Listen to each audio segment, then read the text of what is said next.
Real Madrid have officially been dethroned as Champions League holders after losing to Arsenal at the Bernabéu. Meanwhile, Inter Milan held off Bayern Munich to secure their spot in the semifinals. At Manchester United, goalkeeper André Onana is set to return to the starting lineup for the second leg against Lyon in the Europa League quarterfinals. Newcastle dominated Crystal Palace to snatch third place from Nottingham Forest. This is your April 17th edition of Football News Now. Don't forget to subscribe so you never miss the latest headlines and breaking updates from around the football world. Real Madrid have officially been eliminated from the Champions League after a 2-1 home defeat to Arsenal. With this win, Arsenal advanced to the semi-finals with a 5-1 aggregate score. Bukayo Saka opened the scoring in the 65th minute, but Vinicius Jr. equalized just 2 minutes later. However, Gabriel Martinelli sealed Real's fate with a stoppage-time winner in the 93rd minute. The heavy defeat is expected to trigger a major squad overhaul for Real Madrid this summer. Inter Milan secured a semi-final berth after a 2-2 draw at home against Bayern Munich. Despite conceding to Harry Kane in the 52nd minute, Inter responded quickly with goals from Lautaro Martinez and Benjamin Pavard. Although Eric Dier leveled it at 2-2 for Bayern in the 76th minute, it wasn't enough to turn the tie. Inter go through 4-3 on aggregate and continue their European journey, while Bayern once again crash out in the quarterfinals.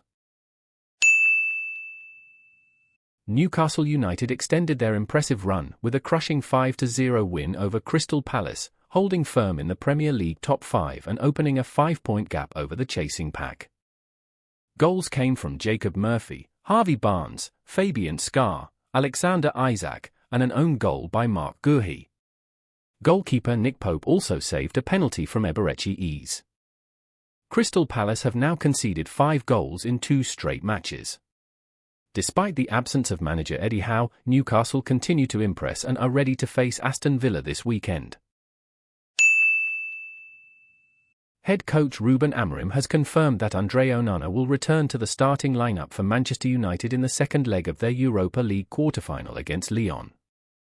Amorim also admitted the club is considering signing another goalkeeper this summer.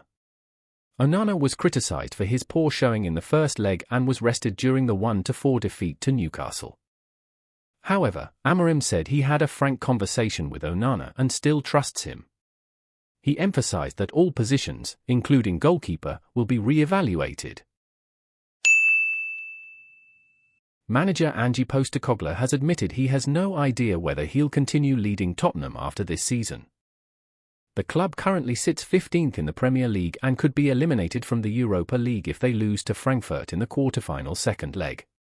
Despite the uncertainty, Postecoglou said he's unfazed by rumours and won't let them affect his mindset or career.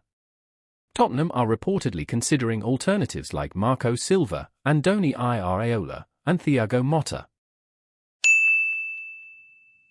Manchester United women are set to compete in the World 7 football tournament in Portugal this May. According to The Telegraph, the tournament boasts a massive prize pool, with the winner receiving £1.9 million, more than double the current UEFA Women's Champions League prize and far more than the FA Cup. United are expected to bring a strong squad, with Bayern Munich seen as a potential challenger. However, Sir Jim Ratcliffe has faced criticism for prioritising the men's team, especially as the women's squad faces fitness concerns ahead of this summer's Women's Euro in Switzerland. According to journalist Danielle Longo, Juventus are planning to sign Sandro Tonali from Newcastle and are willing to offer Douglas Luiz plus €30 million in exchange. The Brazilian midfielder joined Juventus from Aston Villa last summer but has yet to live up to expectations and may return to England, despite Tonali's current suspension for betting violations. Juventus still rate him highly.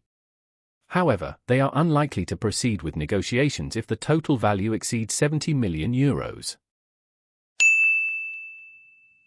Robert Lewandowski has spoken out after being booed by Borussia Dortmund fans upon returning to Signal Iduna Park as a Barcelona player. Although Barca lost the second leg 1-3, they advanced to the semi-finals with a 5-3 aggregate win. After the match, Lewandowski said, "I understand the fans, but they should also understand me. I've always respected Dortmund and have great memories here. It feels amazing to return to this stadium." Despite the jeers every time he touched the ball, the Polish striker maintained a respectful tone toward his former club.